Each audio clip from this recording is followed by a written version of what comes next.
Assalamualaikum warahmatullahi wabarakatuh. Bismillahirrahmanirrahim. Alhamdulillahirabbil alamin. Assalatu wassalamu ala asrofil anbiya wal mursalin sayyidina Muhammadin wa ala alihi wa ashabihi ajma'in, amma ba'du. Ayyuhal hadirun wal hadirat rahimakumullah. Para asatiz, para hujjaj, bapak-bapak, ibu-ibu, saudara-saudara, jamaah majelis ilmu yang dimuliakan Allah Subhanahu wa taala, segenap pengurus DKM Masjid Al-Mubarakah yang kami hormati, alhamdulillah pagi ini dengan nikmat sehat walafiat, nikmat iman wal Islam, Allah kumpulkan kita di Masjid Al-Mubarakah dalam rangka kita thalabul ilmi. Mudah-mudahan Allah tambahkan nikmat kita, Allah jadikan kita hamba yang selalu bersyukur, Allah bimbing hidup kita dengan hidayah dan taufiknya. Amin ya rabbal alamin. Mari kita lanjutkan pengajian kita, masih berkenaan tentang orang yang tidak mampu berdiri pada sholat fardu, maka sholatnya dilaksanakan dalam keadaan duduk. Apa yang dimaksud dengan tidak mampu berdiri, orang yang lemah? Apa pengertian lemah?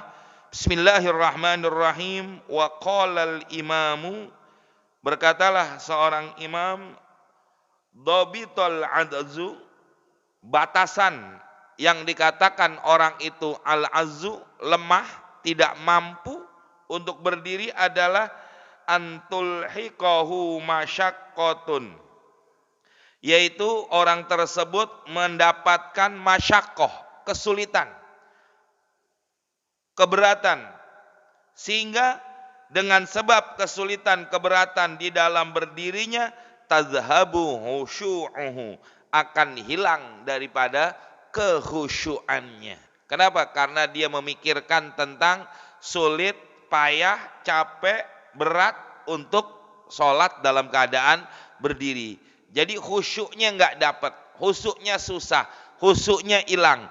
Dengan sebab ini maka orang yang seperti ini boleh sholat dalam keadaan duduk. Itu pengertian. Kadza naqalahu anhu an-Nawawi, sebagaimana telah dinukil pendapat ini oleh Imam Nawawi fir Raudhati, di dalam kitab Raudhahnya, wa aqarruhu, dan juga beliau telah menetapkan daripada pendapatnya. Illa, kecuali annau, bahwasanya fi syarhil muhadzab, di dalam kitab syarah muhadzab, qala, berkatalah al madhabu, adapun dalam kitab muhadzab lain dikatakan khilafuh, menyalahi atau berbeda pendapat dengan pendapat yang disebutkan tadi. Yaitu apa? Pengertian dikatakan lemah itu manakala mendapatkan kesulitan, kesusahan, sehingga hilangnya daripada kekhusyuan. Itu kata seorang ulama, Imam Nawawi. Wa qala Syafi'i, Imam Syafi'i berpendapat, apa yang disebut dengan orang yang enggak mampu berdiri? Huwa, ialah alla yatiqo al-qiyamu, orang tersebut tidak mampu berdiri, illa, kecuali bimasyaqqatin, dengan adanya kesulitan, ghairi muhtamilatin, yang sangat terganggu, ya. Jadi kesulitan berdiri karena sangat terganggu. Itu kata Imam Syafi'i.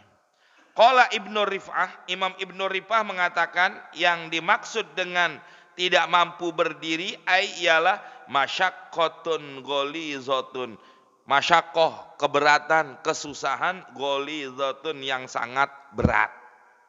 Jadi semua ini kembali kepada diri orang yang terdapat padanya kesulitan buat berdiri. Yang tahu siapa? Ya orang tersebut. Maka manakala dia merasa berat, manakala dia merasa susah untuk berdiri, duduk. Silakan, ya. Tapi buat kita yang manakala mampu untuk berdiri, wajib diri. Kenapa? Karena itu rukun min arkanis shalah, ya. Berdiri dalam sholat fardu adalah salah satu daripada rukun sholat. Maka kalau kita mampu berdiri, wajib diri. Kalau nggak mampu, silakan. Alasannya gimana? Ada nggak masyaqqah? Ada nggak kesulitan? Ada nggak kehilangan khusyuknya dengan sebab kesulitan dalam dia berdiri? Kalau ada, silakan duduk. Itu udah termasuk kategori batasan pengertian orang itu dikatakan lemah.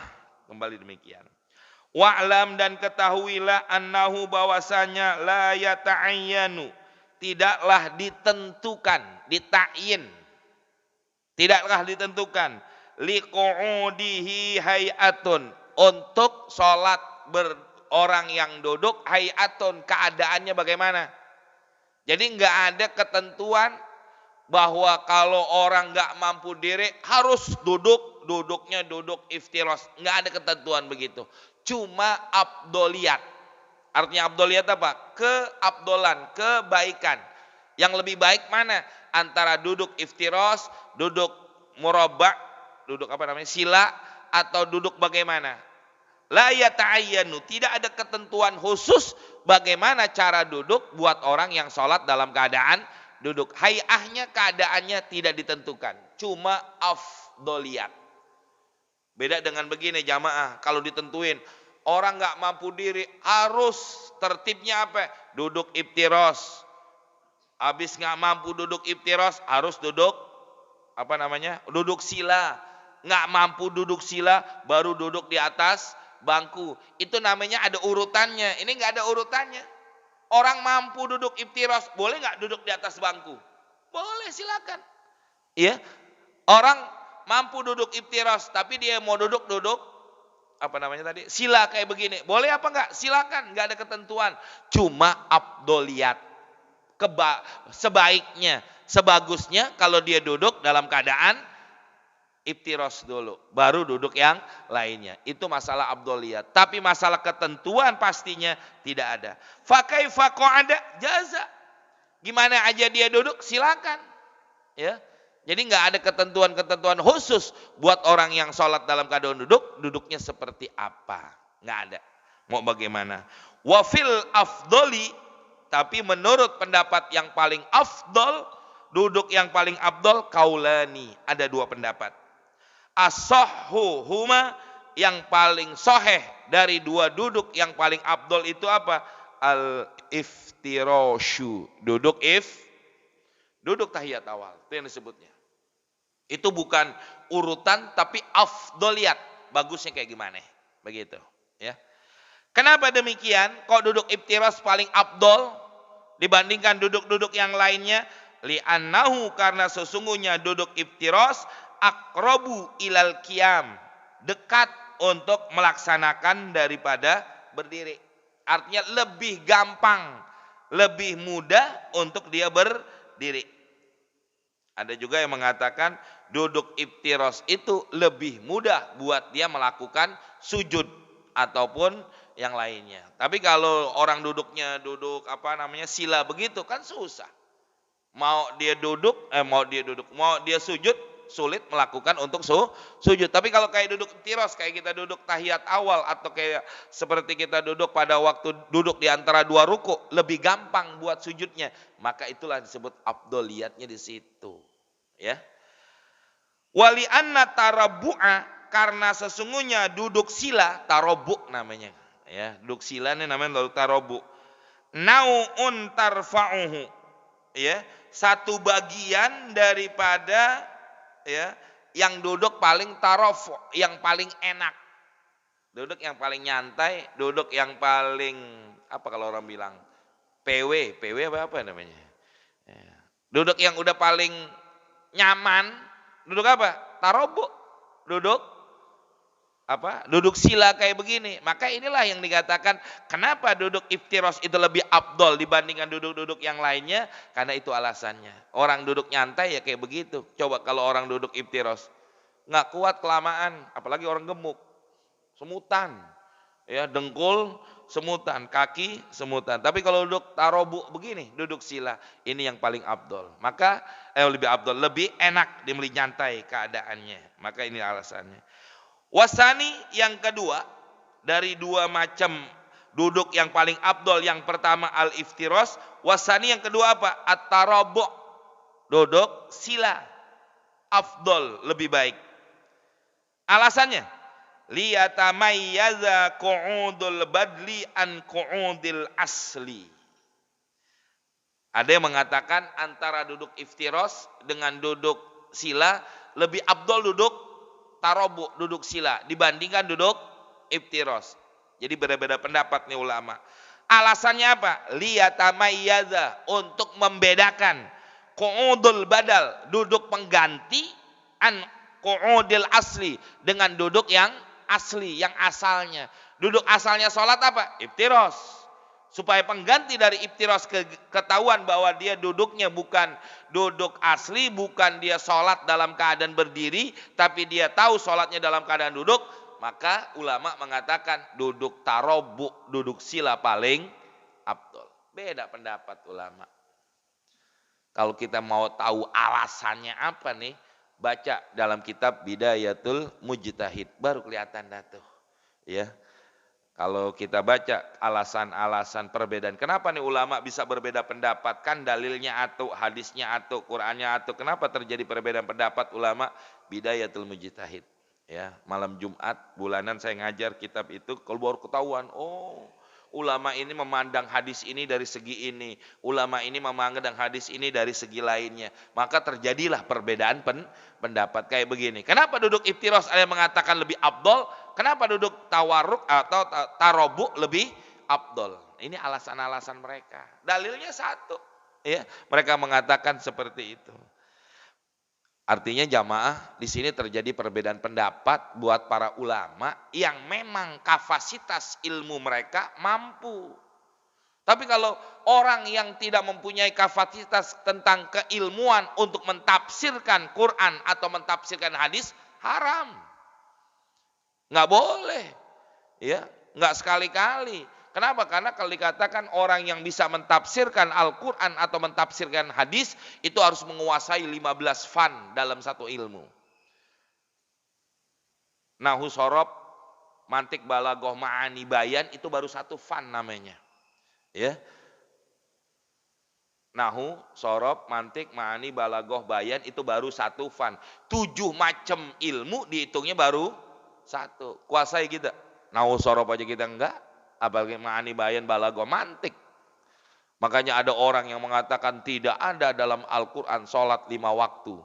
Dia tafsirkan sendiri menurut dia. Apa dia termasuk orang yang ahli dalam tafsir Quran? Enggak. Tolak pendapatnya udah. Jangan diikutin. Enggak benar semua. Kenapa? Karena dia enggak memenuhi syarat di dalam mentafsirkan daripada Al-Quran. Makanya kita harus ngikut. Ya. Apa nih, kita mau tafsirkan ayat ini, baca tafsirnya dulu. Tafsir-tafsir kitab sekarang banyak banget, udah hampir lebih dari 100 kitab yang namanya tafsir Quran.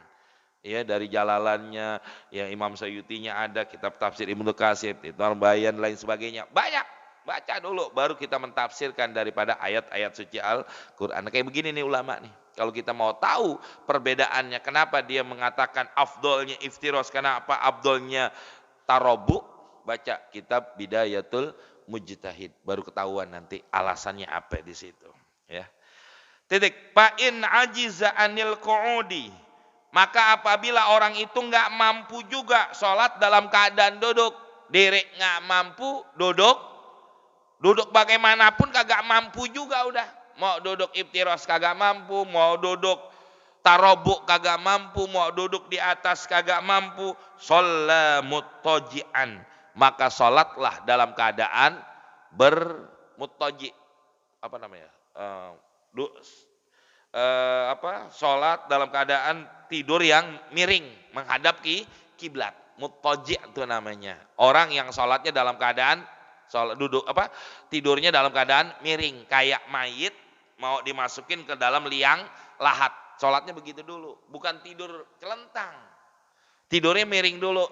Nah ini baru ini namanya urutan.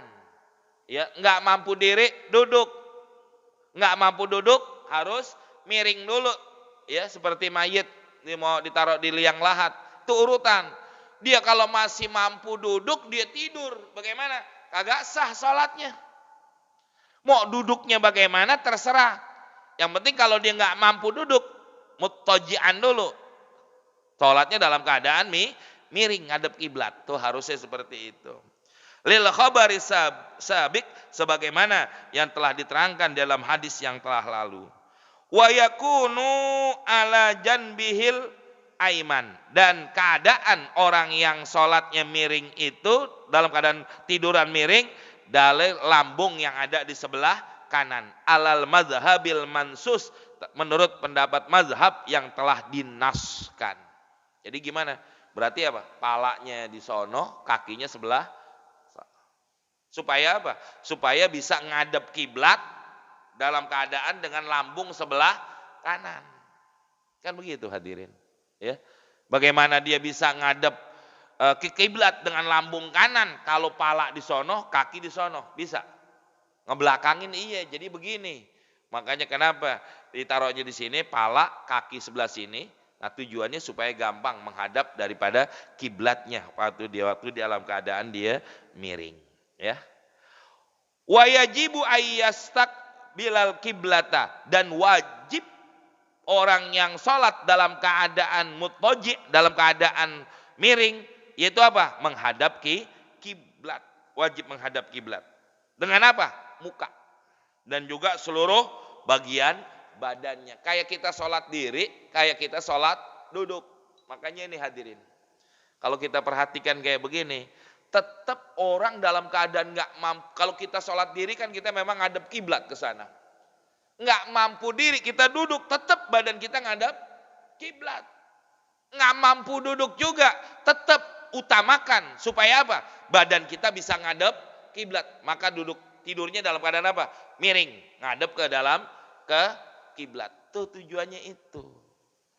Supaya apa? Karena di antara syarat daripada syarat-syarat sholat yang ada 10, diantaranya adalah ayyastakbilal kiblata, harus ngadep kiblat. Tuh alasannya ulama kenapa urutannya kayak begitu. Nggak mampu diri duduk, nggak mampu duduk sholat tidur dalam keadaan miring ngadep kiblat. Tuh alasannya di situ. Bagaimana kalau nggak mampu juga? Fa illam yastati', apabila dia nggak mampu sholat dalam keadaan tidur miring, sholla ala qafahu, maka sholatlah dia di atas kofa. Kofa itu dalam keadaan terlentang, celentang kalau bahasa kitanya. Celentang baru tidur begini. Ya seperti kita tidur biasa, baru tidur. Wa yakunu ima'uhu birruku'i wassujudi ilal kiblati in ajiza anil ityani bihima. Wa yakunu ima'uhu, maka adalah dia ngangguk begini palanya, birruku'i pada waktu dia ruku, wassujudi dan juga pada waktu sujud, ilal kiblati ngadepnya ke arah kiblat. In ajiza, apabila dia tidak mampu anil ityani untuk melaksanakan atau mengerjakan bihima dengan sujud dan juga rukunya. Udah. Makanya kalau di sholat tentang begini, sujudnya begini, rukunya naik, rukunya turun dikit, palanya, kalau disujud gini ya. Kayak orang sholat, seperti orang sholat duduk. Orang sholat duduk kan begitu, dia sholat duduk nih, nggak mampu sujud. Ya udah, dia sujud dia rukunya begini, nanti dia sujud lebih rendah. Begitu juga orang yang sholat dalam keadaan mustalkian istilahnya nanti, ya. Orang yang sholat dalam keadaan telentang, walaupun dia telentang kayak begini, sujudnya gimana? Turun dikit, rukunya turun dikit, sujudnya lebih rendah. Dengan kepalanya aja diangguk-anggukan sedikit. Nah itu caranya. Kalau mampu, kalau bisa, ya, wa yakunu sujuduhu ahfadha min ruku'ihi, maka sujudnya lebih rendah daripada ruku'nya. Fa in ajiza an dzalik, bagaimana kalau nggak mampu juga? Apa istilahnya? Nganggukin kepala buat ruku' ame buat sujud kagak mampu juga udah. Orang udah nggak bisa ngapa-ngapain, udah tidur aja dah. Apa berhenti sholatnya? Enggak Pak Bu. Inilah hebatnya sholat. Sholat nggak bakal bisa ditinggalin kapanpun dalam kondisi bagaimanapun. Puasa masih boleh kita tinggalin. Orang mampu puasa sehat tapi musafir, boleh nggak puasa? Silakan walaupun wajib qadha. nantinya. Tapi boleh ditinggalin tuh puasa. Tapi sholat, jangankan orang musafir. Orang dalam keadaan sakit aja yang udah nggak memungkinkan buat sholat masih wajib sholat. Sekarang banyak orang ngaku muslim tapi sholat kagak. Ini hadirin, ya, yang menyebabkan apa? Kayak khutbah Jumat kemarin yang saya sampaikan, ini salah satu yang menyebabkan manusia itu binasa, manusia itu hancur, manusia itu celaka dalam kehidupan baik dunia ataupun akhirat. Salah satunya apa? Ninggalin sholat. Itulah kebinasaannya. Nah, dan ini yang mengatakan bukan hanya membinasakan kehidupannya, tapi membinasakan daripada agamanya. Kenapa? As-sholatu imaduddin. Sholat ini adalah tiangnya agama. Kalau tiangnya aja udah dia tinggalin, bagaimana bisa kokoh ini bangunan? Hancur agamanya udah. Dan ini yang dibuat oleh mereka. Ya, makanya hati-hati. Mereka tuh hebat orang-orang kafir. Ya. Supaya apa? Supaya lemah iman kita, ya, dibikin apa? Sholatnya kita dianggap kagak, dibikin sholat kita kagak bener, kagak sesuai dengan aturannya. Makanya orang belajar kadang-kadang fikih seperti ini sulit, susah, males. Kenapa? Aturannya banyak banget. Sholat kok bikin susah, bukan bikin gampang. Ada orang berpendapat begini jamaah, mana yang dikatakan al-Islamu yusrun, Islam itu mudah, bukan Islam itu mempersulit. Kalau kayak begini jadi bikin sulit kata mereka. Ini memang taktik mereka, cara mereka supaya apa? Umat Islam tidak mau belajar ilmu tentang sholat. Kalau ibadah sholatnya udah lemah, agamanya akan ditinggalkan oleh mereka sendiri. Itu taktik mereka. Ya. Bagaimana kalau dia nggak mampu juga? Ya, au ma'a bitarfihi, maka diberikan isyarat, au ma'a diberikan isyarat bitarfihi, dengan taraf apa namanya nih? Mata. Kedipan mata. Mau ngangguk begini nggak mampu, nggak bisa. Kenapa? Lehernya dipakein apa yang orang jagain leher tuh, ada kan jagain leher juga ya. Udah tetap dengan pakai isyarat mata doang. Kalau dia sujud setengah, kalau dia ruku setengah, kalau sujud merem. Nah, boleh dah tuh. Makanya orang lagi pada merem, orang lagi pada sujud. Nah, ya, itu diantaranya seperti itu. Li'annau haddu taqatihi, itulah batasan daripada kemampuan buat orang yang dalam melaksanakan sholat. Kalau nggak mampu juga bagaimana? Berhenti kewajiban sholat? Fa in ajiza an dzalik, apabila dia kagak mampu untuk memberikan isyarat dengan mata, ajra af'alus sholati ala qalbi. Cukup, ya, ajra, yaitu apa? Dialirkan, seakan-akan dia alirkan pekerjaan sholat ala qalbi, di dalam hatinya. Saya lagi ruku, saya lagi sujud, saya lagi duduk, saya lagi ini. Ingat begitu aja. Artinya tetap dia mengerjakan sholat. Walaupun dengan cara ima seperti itu. Walaupun dengan cara isyarat, dengan cara dia mengingat bahwa dia lagi ruku, dia lagi sujud, atau apapun lain-lain sebagainya. Itu diantaranya demikian. Masya Allah. Ya. Summa kemudian in qadara fi hadhil halati ala nutqi bitakbir wal qiraati wat tasyahudi wasalami atabihi. Umpama jamaah, ini orang udah kagak bisa bergerak nih. Cuma hatinya masih sadar, kecuali kalau orang udah nggak sadar. Orang udah udah dipakein selang, naudzubillah min dzalik, udah pakai ini nih alat-alat yang ada di dalam tubuhnya, itu udah nggak sadar namanya. Ini masih sadar, cuma nggak mampu bergerak tuh orang. Bagaimana caranya?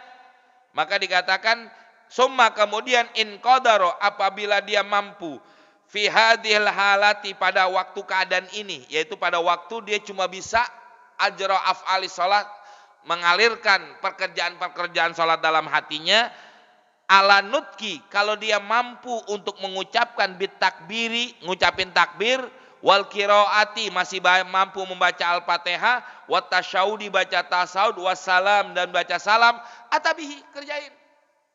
Walaupun sujud, ruku, diri, itidal, duduk, udah nggak bisa dibedakan. Ini orang lagi sholat, lagi ngapain nih?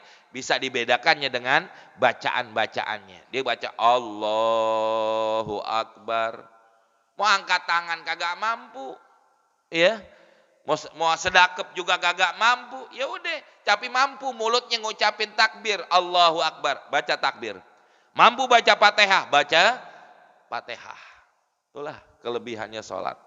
Ya, kemuliaannya sholat seperti itu dibandingkan dengan ibadah-ibadah yang lainnya. Makanya pantas kalau dikatakan barometer sesuatu amalan manusia dilihat dari mana? Dari sholatnya. Wa ila, bagaimana kalau nggak mampu juga nih mulut ngucapin, badan kagak bisa ngangkat, ya, tangan kagak bisa ngangkat, mulut juga kagak mampu ngucapin takbir, nggak mampu ngucapin Fatihah dan lain-lain sebagainya, ajrahu ala qalbih, maka dialirkan, artinya dilaksanakan bacaan sholat ala qalbih, di dalam hatinya doang.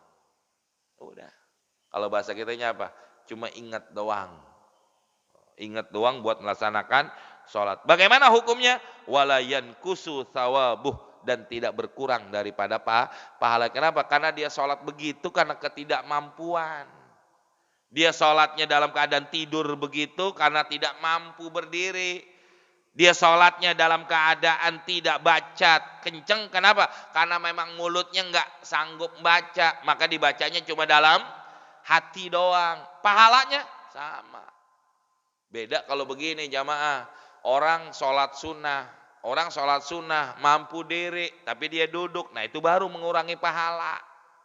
Kenapa? Mampu diri tapi dia mau duduk. Kalau sholat sunnah boleh nggak? Boleh sholat sunnah kayak begitu. Mampu diri tapi dia mau duduk, silakan. Tapi ngurangin pahala. Tapi kalau yang begini, dia nggak mampu diri, dia duduk sholatnya, apakah pahalanya kurang? Enggak, kenapa? Dia sholat duduk karena tidak kemampuannya. Nah begitu hadirin. Tergantung kemampuan kita jadinya. Itulah hebatnya. Ya. Wala yatrukus sholatu madama akluhu sabitan. Maka tidak boleh meninggalkan sholat selama akalnya masih ada. Orang sehat, orang dalam keadaan sadar, orang dalam keadaan tidak gila, maka wajib ngerjain sholat. Kenapa anak kecil nggak wajib sholat? Akalnya belum sempurna. Kenapa orang gila kagak wajib sholat? Karena akalnya tidak sempurna. Tapi buat kita, jangankan yang sehat, yang sakit akalnya masih ada enggak? Ada, wajib sholat. Makanya ya kalau ada saudara atau siapa atau orang yang kita kenal sakit, udah pakai selang begitu, udah masuk waktu sholat, bisikin di kupingnya, sholat, udah masuk waktu sholat, harusnya begitu. Bukan hanya jagain doang, tapi ingetin waktu sholat. Walaupun dia sholatnya dalam keadaan ya nggak mungkin wudhu, nggak mungkin kalau dia kena najis nggak mungkin ganti, biarin sholat begitu itu cuma buat hurmatul waqt, buat menghormati waktunya doang. Kalaupun dia meninggal maka dia tidak termasuk ninggalin sholat. Itu jamaah. Ya, jangan kita cuma nungguin doang. Ngapain nungguin orang sakit? Numpang makan. Ya, karena buahannya enak-enak. Nah, itu diantaranya jangan sampai seperti itu. Wa idza shalla fi hadhil halati, kalau seandainya orang ini sholat dalam keadaan kayak begini nih. Ya. Sholatnya kayak begini. La i'adata alaihi, maka tidak wajib mengulang daripada sholatnya. Enggak wajib dia ulang. Udah dianggap sah. Ya, dianggap sah. Kalau orang sholatnya dalam keadaan duduk, apakah nanti dia sehat sholatnya wajib diulang lagi? Enggak. Orang sholat dalam keadaan berbaring pada waktu dia sakit, apakah nanti sholatnya diulang lagi pada waktu dia udah sehat? Enggak. Kecuali kalau ya tidak memenuhi persyaratan yang lainnya jamaah. Umpama ini orang uduk nggak mampu, ya tayamum nggak mampu, nah boleh diulang kayak begitu. Tapi kalau dia nggak mampu uduk, dia mampunya cuma tayamum karena sakit, ya silakan. Apakah nanti pada waktu dia sehat ya diulang sholatnya dengan sebab dia sholatnya pakai tayamum sedangkan air ada pada saat itu? Enggak. Kenapa? Karena dia tayamum karena tidak mampu, karena sabab daripada diperbolehkannya tayamum pengganti daripada sholat manakala orang itu sakit. Nah, jadi enggak la i'adata alaih, tidak ada kewajiban buat i'adah, mengulang daripada sholat tersebut. Wahtajjal Ghazaliyu, berhujjah Imam Ghazali lidzalika dengan pendapat ini biqaulihi, dengan ucapan atau sabda Nabi sallallahu alaihi wasallam, idza amartukum bi amrin, apabila saya perintahkan kepada engkau, kata Nabi, bi amrin, dengan satu perintah, fa'tu, maka kerjakanlah, minhu, dari perintah tersebut, mastata'tum, apa yang kamu mampu. Ya, kemampuan itu yang tahu, yang sadar ya diri kita. Silakan. Sholat, mampunya duduk, ya duduk udah, nggak usah berdiri dan lain-lain sebagainya. Wa naza'ahur Rafi'i, dan telah menentang pendapat ini oleh Imam Rafi'i. Fi dzalika, tentang masalah ini, al istidlal, dengan mengambil daripada dalil-dalilnya. Jadi ada perbedaan pendapat nih ulama. Ada yang mengatakan tadi Imam Ghazali mengatakan tidak perlu i'adah sholatnya, tapi Imam Rafi mengatakan wajib i'adah sholatnya. Berbeda pendapat. Walana wajhun, sedangkan menurut kami ada satu pendapat, kata pengarang kitab. Annau, bahwasanya fi hadhil halah, pada waktu keadaan seperti ini, la yusalli, ya, la yusalli, tidak sholat, wa yu'idu, tapi wajib qadha. Ini pendapat lagi. Pada waktu keadaan orang kayak begini nih, katanya enggak wajib sholat. La yusalli, tidak perlu sholat. Tapi kalau dia sehat, wa yu'idu, dia mengulang, artinya dia wajib qadha. Perbedaan pendapat. Tapi dari sekian banyak perbedaan pendapat ini, kata ulama apa? Lebih baik dia sholat dalam keadaan apapun yang dia mampu. Nanti kalau dia sehat, maka dia i'adah. Kalaupun dia sholat sekemampuan dia seperti apa, tidak memenuhi syarat, maka kalau orang itu meninggal dunia, dihukumkan apa? La yatrukus sholat. Dia tidak meninggalkan sholat. Kenapa? Karena dia sholat semampu dia seperti itu. Walaupun kagak uduk, kagak tayamum, bajunya penuh dengan najis, dengan kotoran, sholatnya cuma isyarat doang. Boleh apa enggak? Silakan. Kalau dia meninggal pada saat itu, tidak dikatakan dia meninggalkan sholat. Wa'lam, ketahuilah, annal masluba, sesungguhnya orang yang disalib. Masya Allah. Orang lagi dalam keadaan disalib, kan gak bisa ngapa-ngapain, udah disalib. Ya, yalzamuhu, maka wajib orang yang disalib ayyusalliyah, wajib dia sholat. Orang yang disalib kayak gitu masih wajib sholat. Gimana kalau orang cuma di penjara doang? Ya, masih bisa bergerak nggak? Masih bisa uduk nggak? Masih bisa sholat nggak? Bisa. Kenapa dia nggak sholat? Apalagi bagaimana orang yang bebas kayak kita? Kenapa dia nggak sholat? Nah, itu kan satu jawaban. Orang yang disalib aja nggak bisa bergerak apa-apa, tapi dia masih bisa sholat, wajib. Nasu alaihi Syafi'i, telah menaskan pendapat ini oleh Imam Syafi'i. Wa kadzal ghoriku ala lauhi, begitu juga orang yang tenggelam di atas papan. Cuma ngambangnya dengan atas papan. Masih wajib sholat? Masih wajib sholat. Nih kadang-kadang apa? Alasan sibuk, kerja, nyari duit, dagang, usaha, di kantor, rapat, akhirnya sholat? Enggak. Betul. Iya, hadir zaman sekarang, Masya Allah. Yang orang lagi tenggelam di atas papan, dia berpegangan, masih aja wajib sholat. Qalahul Qadil Husain wa ghairuh. Ini telah dikatakan oleh Al-Qadi Imam Husain wa ghairuh dan yang lain-lainnya. Masih kewajiban kayak begitu. Jadi nggak ada alasan orang sibuk kerja. Makanya kemarin saya khutbah, saya sampaikan dalam khutbah Jumat, saya bilang begitu. Kenapa? Di samping masjid tempat saya khutbah, saya lihat banyak bengkel yang buka. Saya lah khutbah, bengkel-bengkel buka, warung buka, apa buka. Kata pengurus masjid, cakep Ustadz, biar nyinggung. Oh, saya nggak tahu, saya kata gitu. Emang saya nyinggung sih tujuannya. Ya, dan itu yang kadang-kadang banyak orang sekarang dengan alasan seperti itu yang akhirnya mereka pada kagak sholat. Naudzubillah. Ya, par'un, cabang. Idza kana yumkinul qiyamu shalla munfaridan walau shalla fi jama'atin qa'ada fi ba'diha. apabila ada orang memungkinkan sholatnya berdiri. Lau sholla munfaridan, kalau dia sholatnya sendiri. Dia sholat sendiri berdiri. Walau sholla fi jama'atin qa'ada, kalau dia sholat berjamaah duduk. Fi ba'diha, pada sebagian daripada sholatnya. Lebih baik mana nih? Sholat berdiri tapi sendiri, sholat duduk tapi berjamaah. Mendingan mana? Hah? Kalau menurut kita mana, Pak? Sholat diri tapi sendiri, sholat duduk tapi jamaah. Ya, kalau kita bilang udah sholatnya sendiri, abdolan. Kenapa? Pakai diri daripada sholat berjamaah tapi duduk. Tapi apa pendapat ulama? Nass Syafi'i, telah menaskan Imam Syafi'i ala jawadil amroini. Dua-duanya boleh. Dua-duanya abdol. Dua-duanya sama. Sholat sendiri tapi dalam keadaan diri, sholat berjamaah tapi dalam keadaan duduk. Lebih baik kata Imam Syafi'i dua-duanya sama. Enggak ada masalah. Tapi wa annal awwala, tapi yang pertama yaitu apa? Sholat sendiri tapi dalam keadaan berdiri, afdolu, lebih abdol. Kenapa lebih abdol? Muhafazatan, karena menjaga ala rukni, daripada rukun berdiri itu rukun sholat. Sedangkan sholat berjamaah hukumnya apa? Wajib? Enggak, sunnah muakkadah. Lebih baik mana?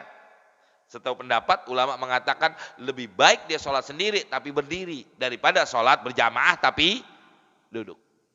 Tuh, kata sebagian ulama. Wajaru ala dzalikal Qadil Husain, dan ini pendapat diambil juga oleh Imam Al-Qadil Husain wa tilmizanhu, dan dua muridnya Al-Baghawi wal Mutawalli, Imam Baghawi dan Imam Mutawalli. Wa huwal ashah, inilah pendapat yang paling sahih. Ya. Jadi gimana? Lebih baik sempurna sholatnya walaupun dalam keadaan tidak berjamaah. Wa qalu, dan mereka berkata, lau amkanahul qiyamu bil Fatihati faqat, kalau seandainya dia mampu berdiri buat baca Fatihah doang. Walau qara'a suratan ajiza, kalau seandainya dia membaca Fatihah, membaca surah kagak mampu, fal afdalu al qiyamu bil Fatihati, maka dia paling afdol sholatnya diri dengan membaca Fatihah. Baca Fatihah diri mampu, tapi setelah Fatihah mau baca surah kagak mampu, duduk, Fatihahnya di diri. Kayak kiai nih, saya lihat tadi, kita lihat sholat rakaat pertama diri karena dia mampu diri, sholat rakaat kedua kagak mampu diri, ya udah duduk. Afdolnya kayak begitu memang. Betul. Lah iya hadirin, ini kadang-kadang orang usia beliau berapa masih mampu duduk kayak di sholat diri kayak begitu. Ini kadang-kadang ada orang mampu, mohon maaf nih, ada orang mampu jalan sampai masjid sholat duduk langsung. Gimana? Apa sah sholatnya? Lihat mampu nggak dia diri? Mampu dia diri, diri dulu, jangan langsung duduk sholatnya. Oleh di Mekah sono kita lihat, ya, jalan kemana-mana bisa, giliran sholat langsung ambil bangku dia duduk. Nggak bisa seperti itu. Itulah aturan yang harusnya.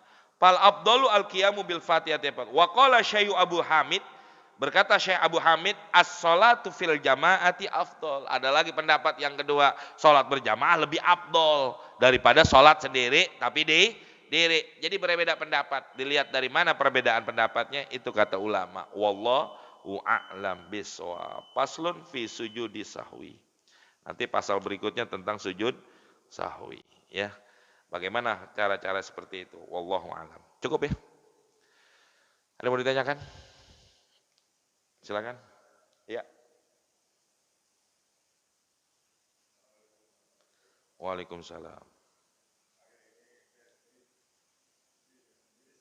Ya.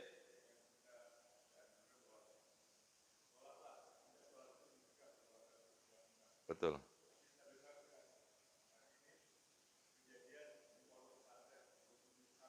Ya. Ya. Ya. Kalau kita lihat semua sesuatu kejadian itu memang banyak hikmahnya, kan begitu. Ya, sesuatu kejadian dan terjadi kepada diri kita manusia ini ada hikmah. Bisa kayak begini, karena kalau kita bilang bahwa seorang nabi aja dapat ujian, seorang ulama dapat ujian, orang yang ahli ibadah dapat musibah, ya kan? Orang yang ahli maksiat juga dapat musibah. Nah, dari musibah-musibah yang terjadi kepada mereka manusia, dilihat apa penyebabnya. Kalau mereka orang alim, orang soleh, orang ahli ibadah, dia dapat musibah dari Allah, itu bukan sebagai cobaan, bukan sebagai siksaan, tapi itu adalah sebagai satu mau diangkat derajatnya oleh Allah Subhanahu wa taala. Kan begitu. Semakin dapat ujian, semakin dapat cobaan, semakin dapat musibah, berarti orang soleh itu pengen naik derajatnya di sisi Allah Subhanahu wa taala. Kan begitu. Tapi kalau orang toleh, orang yang tukang maksiat, orang yang enggak ahli ibadah, dia dapat cobaan uji seperti itu, jadi apa? Bisa jadi itu adalah azab yang didahulukan oleh Allah sebelum azab yang hakikinya nanti di akhirat. Nah, sekarang kalau orang bilang, dia sholat, kenapa sholatnya enggak mana yang dikatakan inna sholata tanha anil fahsya'i wal munkar. Sholat bisa mencegah perbuatan keji dan munkar. Tapi buktinya apa? Bisa dia lakukan demikian. Jangan salahkan sholatnya. Jangan salahkan ayatnya. Tapi salahkanlah orang yang sholatnya. Mungkin sholatnya enggak memenuhi syarat. Nanti dalam kitab Al-Ghazali, Ihya Ulumuddin, itu baru kita baca di situ nanti bahwa nilai satu sholat itu oleh Allah, sholat itu akan ada sirnya, sholat itu akan ada manfaatnya, manakala sholat itu ada khusyuknya. Sekarang orang sholat benar, rukun-rukunnya benar, syarat-syaratnya benar, urutan-urutan aturan dalam sholatnya bagus. Apakah dia mendapatkan sirnya sholat? Belum tentu. Sholatnya sah tapi belum tentu dapat sirnya, rahasia, manfaat daripada itu sholat. Tapi kalau orang sholatnya udah benar, khusyuknya dapat, nah itulah nilainya. Makanya kata Imam Ghazali dalam Ihya minimal kita waktu takbir Allah, ingat kepada Allah, di situ khusyuk kita, disitulah nilainya sholat kita. Tapi dari takbir sampai salam kagak ada khusyuk-khusyuknya, sholat kita nggak ada sirnya, nggak ada manfaatnya, nggak ada nggak ada asar, nggak ada yang memberikan pengaruh dalam itu semua. Maka itu semua gimana nih? Yang kayak kejadian itu tuh. Nah, kita berhusnuzon aja, mungkin itu ujian dari Allah. Jangan kita berprasangka jelek. Kita jangankan kebetulan malam maghrib saya baca tafsir, semalam nih maghrib malam Sabtu. Dalam tafsir Ibnu Katsir disebutin bahwa ya, jangankan kita sama orang muslim, sama orang kafir aja kita harus husnuzon, apalagi sesama muslim. Mungkin ini ujian dari Allah Subhanahu wa taala buat dia, buat diangkat derajatnya oleh Allah Subhanahu wa taala. Mungkin itu jawaban saya, ya. Cukup ya. Mari kita tutup dengan baca Fatihah. Mudah-mudahan apa yang kita baca ini jadi ilmu yang bermanfaat. Mudah-mudahan sholat kita yang banyak kurangnya diterima oleh Allah Subhanahu wa taala, berikan ganjaran pahala yang besar. Dan kita bacain Fatihah, mudah-mudahan kita dan keluarga kita selalu dalam lindungan Allah Subhanahu wa taala. Allah jauhkan daripada musibah, bala, penyakit, fitnah termasuk virus yang ada. Mudah-mudahan jamaah kita, keluarga kita yang dalam keadaan kurang sehat, mudah-mudahan diangkat penyakit mereka, disehatin badannya sehingga mereka bisa ibadah. Orang-orang tua kita, keluarga kita, guru-guru kita, wabil khusus orang-orang yang berjasa dengan Masjid Al-Mubarakah yang telah meninggal dunia. Mudah-mudahan Allah ampuni dosanya, Allah terima amal ibadahnya, Allah jadikan kubur mereka radhah min riyadil jannah. Bihadiniya wa ila hadratin Nabi Al-Fatihah. A'udzu billahi minasyaitonir rajim. Bismillahirrahmanirrahim. Alhamdulillahirabbil alamin arrahmanir rahim maliki yaumiddin. Iyyaka na'budu wa iyyaka nasta'in ihdinas siratal mustaqim. صراط الذين أنعمت عليهم غير المغضوب عليهم ولا الضالين آمين بسم الله الرحمن الرحيم الحمد لله رب العالمين اللهم صل على سيدنا محمد وعلى آل سيدنا محمد اللهم انفعنا بما علمتنا وعلمنا ما ينفعنا وزدنا علما نافعا ربنا آتنا في الدنيا حسنة وفي الآخرة حسنة وقنا عذاب النار صلى الله على سيدنا محمد وآله وصحبه وسلم walhamdulillahi rabbil alamin. Assalamualaikum warahmatullahi wabarakatuh.